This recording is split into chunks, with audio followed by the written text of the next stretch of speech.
வணக்கம் பயிற்சியாளர்களே, இந்த செஷனில் டாப் ஸ்டிச்டு சீம், கோடர் சீம் அண்ட் டெக்கரேட்டிவ் சீம்ஸ்களை உருவாக்குவது எப்படி என்பதை நாம் கற்றுக்கொள்வோம்.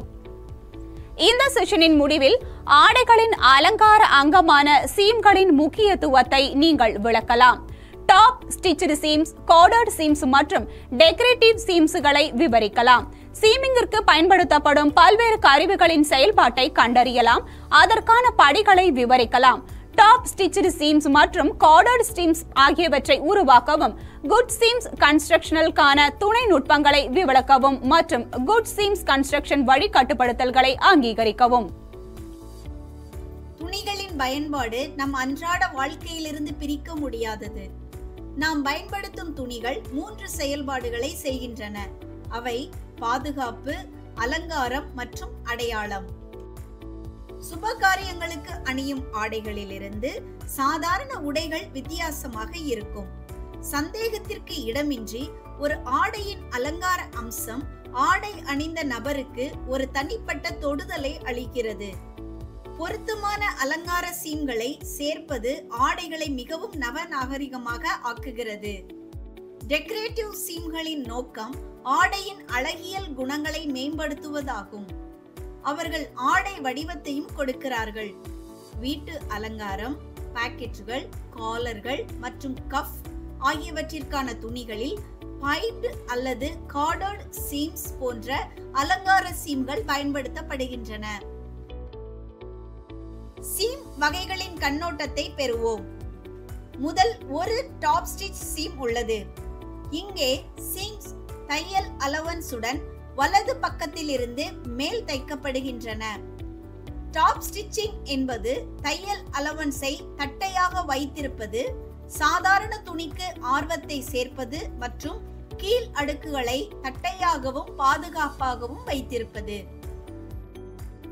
Double top stitched seam, welt seam, tucked seam, slot seam மற்றும் forgetted சீம் ஆகியவை பல்வேறு வகையான டாப் ஸ்டிச்சிங் சீம்கள் ஆகும். அடுத்தது கார்டர்ட் சீம் அல்லது பைப்டு சீம் ஆகும். இது ஒரு டெக்கரேட்டிவ் சீம் ஆகும். இது பெரும்பாலும் நெக்லைன்கள், காலர் விளிம்புகள், பாக்கெட் ஓரங்கள், குறுகிய ஸ்லீவ் ஓரங்கள் மற்றும் ஜாக்கெட்டுகளின் லேபிள்களில் பயன்படுத்தப்படுகிறது. ரெடிமேடில் பல வண்ணங்களில் வாங்கலாம். இறுதியாக ஒரு டெக்கரேட்டிவ் சீம்ஸ் உள்ளது. பைப்டு சீம், கார்டர்ட் சீம், ஃபிளாட் மற்றும் ஃபெல்டு சீம் அல்லது டாப் ஸ்டிச்டு சீம் போன்ற ஆடைகளுக்கு ஒரு வடிவமைப்பு அல்லது அலங்காரத்தை வழங்க இந்த தையல்கள் வெளிப்படையானவை. இப்போது சீமிங்கிற்கு பயன்படுத்தப்படும் பொதுவான கருவிகளை பார்ப்போம். ஒரு சீம் ரிப்பர் ஒரு சீமிலிருந்து நூலை அகற்றுகிறது. தையல் ரிப்பரை அதன் நோக்கம் தவிர வேறு எந்த நோக்கத்திற்காகவும் பயன்படுத்த வேண்டாம். ஆடையை தைக்கும் தேவையற்ற குறுகிய நூல்களை ஒழுங்கமைக்க அவற்றை கவனமாக கையாளவும். நோட்சர்கள் பயன்படுத்தப்படுகின்றன. சீம் கேஜ் என்பது ஸ்லைடிங் ராட் மார்க்கருடன் கூடிய 6 இன்ச் ரூலர் ஆகும். இது சீம் மார்ஜின் லென்ஸ், பட்டன் மற்றும் பட்டன் ஹோல்ஸ் மற்றும் பிளீட்ஸ் மற்றும் டக்ஸ் போன்ற வடிவமைப்பு விவரங்களை குறிக்க பயன்படுகிறது. ஸ்னிப்பர் என்பது ஒரு சிறிய ஸ்பிரிங் லோடட் பிளேடுகள் தானாகவே திறக்கப்படும். கழிவு நூலை மிக விரைவாகவும் எளிதாகவும் துண்டிக்கவும், ஒழுங்கமைக்கவும் அல்லது தையல்களை அகற்றவும் சீம்களை திறக்கவும் அனுமதிக்கிறது. பல்வேறு வகையான சீம் மற்றும் சீம் பினிஷை எவ்வாறு தயாரிப்பது என்று பார்ப்போம். சீம்களை உருவாக்க தேவையான பின்வரும் கருவிகள், உபகரணங்கள் மற்றும் பொருட்கள் உங்களிடம் உள்ளதா என்பதை உறுதிப்படுத்தவும். Single needle industrial lock stitch machine, hand needle, scale, shears, long cloth, card, sewing thread மற்றும் ட்ரெஸ் மேக்கர்ஸ் பின் பாக்ஸ். கொடுக்கப்பட்ட பொருளில் இருந்து வெவ்வேறு மாதிரியான சீம்ஸ்களுக்கு பீஸ்களை குறிக்கவும் மற்றும் வெட்டவும். அனைத்து துண்டுகளும் 25 x 10 centimetre taped seam piece தவிர 20 x 20 சென்டிமீட்டர் லே அவுட்டை பார்க்கவும். சீம்களை பின்வருமாறு வரிசையில் தைக்கவும். Top stitched seam, slot seam மற்றும் corded seam. Single top stitch சீமை உருவாக்குவதற்கான படிகள் இங்கே. சிங்கிள் டாப் ஸ்டிச் சீம் செய்ய சீமை அழுத்தி ஃபிளாட் செய்யவும். ஒரு பக்கத்திற்கு பிளெயின் சீம் மற்றும் அதை அழுத்தவும். துணியை வலது பக்கமாக திருப்பி முந்தைய சீம் லைனில் இருந்து 2 மில்லிமீட்டர் தூரத்தில் தையல் அலவன்ஸ் பக்கத்திற்கு மேல் தைத்து அதை அழுத்தவும். இப்போது டபுள் டாப் ஸ்டிச் சீம் செய்வது எப்படி என்று பார்க்கலாம். பிளைன் சீம் ஒன்றை உருவாக்கி சீம் அலவன்ஸை திறக்கவும். இருபுறமும் அழுத்தவும். துணியை வலது பக்கம் திருப்பி 2 சீம்களை இணையாக தைக்கவும். ஒவ்வொன்றும் 3 மில்லிமீட்டர் தொலைவில் 1வது மடிப்புக்கு இருபுறமும் சீம் அலவன்ஸிற்கு மேல் இருக்கும். அடுத்தது ஸ்லாட் சீம். தையல் இயந்திரத்தின் ஸ்டிச் லென்த்தை அதிகரிக்கவும். சீம் லைனில் இயந்திரத்துடன் பாஸ்ட் செய்து முடிவில் நீண்ட நூல்களை விட்டுவிடுங்கள். ஒவ்வொரு 5வது தையலிலும் பாபின் நூலை கிளிப் செய்யவும். சீம் திறக்க அழுத்தவும். அதே துணியின் அடிப்பகுதியை வெட்டுங்கள் அல்லது மாறுபட்ட துணியின் அளவு 25 x 4 சென்டிமீட்டர். அடிப்பகுதியை நீளமாக மடித்து கிரீஸ் லைனை அமைக்கவும். சீம் லைனிற்கு கீழ் அடிப்பகுதியில் கிரீஸ் லைனை பொருத்தவும். பிரஸ்ட் ஓபன் சீம் மீது வைத்து அதை அப்படியே ஒழுங்கற்ற ஓரத்துடன் சேர்த்து பாஸ்ட் செய்யவும். ஒவ்வொரு பக்கத்திலும் மையத்திலிருந்து 0.5 சென்டிமீட்டர் தொலைவில் டாப் ஸ்டிச் துணியின் வலது பக்கத்திலிருந்து தைக்கவும். பாஸ்டிங் நூல்களை வெளியே இழுக்கவும், அதை அழுத்தவும். இறுதியானது கோர்டட் சீம் ஆகும். 3 சென்டிமீட்டர் அகலமுள்ள ஒரு பயாஸ் ஸ்ட்ரிப்பை வெட்டுங்கள். பயாஸ் ஸ்ட்ரிப்பை எடுத்து தவறான பக்கங்களில் ஒன்றாக மடியுங்கள். பீஸ்களின் 2 அடுக்குகளுக்கு இடையில் மடிந்த பக்கத்தில் கோடை வைக்கவும்.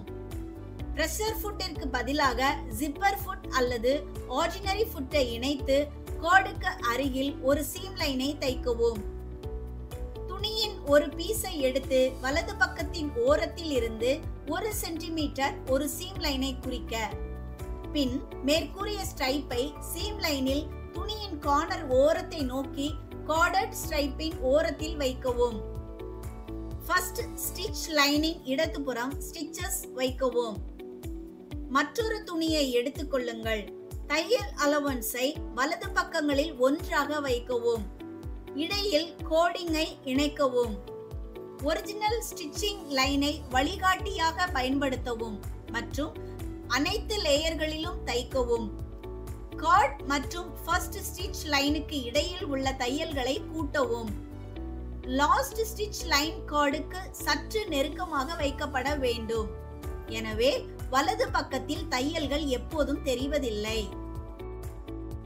இப்போது சீம்களின் சிறந்த பொருத்தத்தை உறுதி செய்ய சப்போர்ட்டிங் சீம் நுட்பங்களை பற்றி அறிந்து கொள்வோம். ட்ரிம்மிங் என்பது சீம் அலவன்ஸில் சிலவற்றை வெட்டுவதாகும். இது ஒரு சிறந்த பொருத்தத்தை, உதாரணமாக ஆர்ம் ஹோலில் பெறுவதற்காக மொத்தமாக குறைக்க பயன்படுகிறது அல்லது மேலும் சீம்களின் ஃபர்தர் கன்ஸ்ட்ரக்ஷன் தயாரிக்க பயன்படுகிறது. கிரேடிங் என்பது ட்ரிம்மிங்கின் மாறுபாடு. பருமனான சீம்களை அழுத்தி திறக்க முடியாத இடத்தில் இது செய்யப்படுகிறது. சீம் அலவன்ஸ்களின் துணி லேயர்களின் ஓரத்தில் ஒரு தடிமனான முகடுகளை தவிர்ப்பதற்காக வெவ்வேறு அகலத்திற்கு ஒழுங்கமைக்கப்படுகின்றன. இந்த வைடஸ்ட் லேயரை ஆடைக்கு அருகில் அமைக்க வேண்டும். இது சீம்கள் தட்டையாக இருக்க உதவுகிறது. ஒரு பருமனான மேடு ஏற்படாமல் மொத்தத்தை குறைக்க மூடப்பட்ட சீம்களின் கார்னர்களும் ஒழுங்கமைக்கப்பட வேண்டும். ஸ்டிச்சிங் லைனில் இருந்து சிறிய தொலைவில் உள்ள புள்ளியில் முதல் ட்ரிம் சீம் அலவன்ஸ் இருக்கும். பின்னர் பக்கங்களை புள்ளிக்கு குறைக்கவும். இன்வர்ட் கர்வ்ஸ் மற்றும் கார்னர்களை கொண்ட சீம் அலவன்ஸில் துணியின் பெரும்பகுதியை அகற்றுவதற்குள் குறிப்புகள் உதவுகின்றன. அவுட்வர்ட் கர்வ்ஸ் மற்றும் கார்னர்களில் கிளிப்பிங் சீம் அலவன்ஸ் துணி விரிந்து தட்டையாக இருக்க அனுமதிக்கிறது. குட் சீம் கன்ஸ்ட்ரக்ஷனுக்கான சில வழிகாட்டுதலை பார்ப்போம். சரியான போஷரை பயன்படுத்தவும். உங்கள் ஷேர்ஸ், நீடில்ஸ் மற்றும் பின்ஸ் கூர்மையாக இருப்பதை உறுதிப்படுத்திக் கொள்ளுங்கள். உங்கள் துணி மற்றும் சிறப்பான நோக்கத்துடன் செயல்படும் சீம் டெக்னிக்கை எப்போதும் தேர்வு செய்யவும். லூஸ் வீவ் துணிகள் மற்றும் எளிதில் சிக்கலாகாத துணிகளுக்கு ஒரு லார்ஜர் சீம் அலவன்ஸ் சிறந்தது. ஒரு சீமை ஒன்றாக தைக்கும் போது 2 துணி பீஸ்களின் முகமும் தொட்டு இருக்க வேண்டும். ஸ்டிச் செய்வதற்கு முன் பின்களை சீமுடன் சேர்த்து கிடைமட்டமாக வைக்கவும். ஊசி வகையின் தேர்வு, மெட்டீரியலின் பண்புகள், தையல் நூலின் அளவு, சீம் வகை மற்றும் ஸ்டிச் வகை ஆகியவற்றை பொறுத்தது. பின்களுக்கு மேல் தைக்க வேண்டாம். இது தையல் இயந்திரத்தை சேதப்படுத்தும்.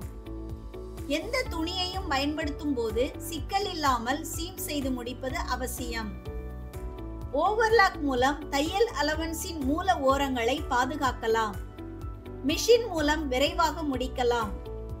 சீம் வீங்காமல் இருக்க வேண்டும், ஆனால் புள்ளிக்கு படிப்படியாக குறுக வேண்டும்.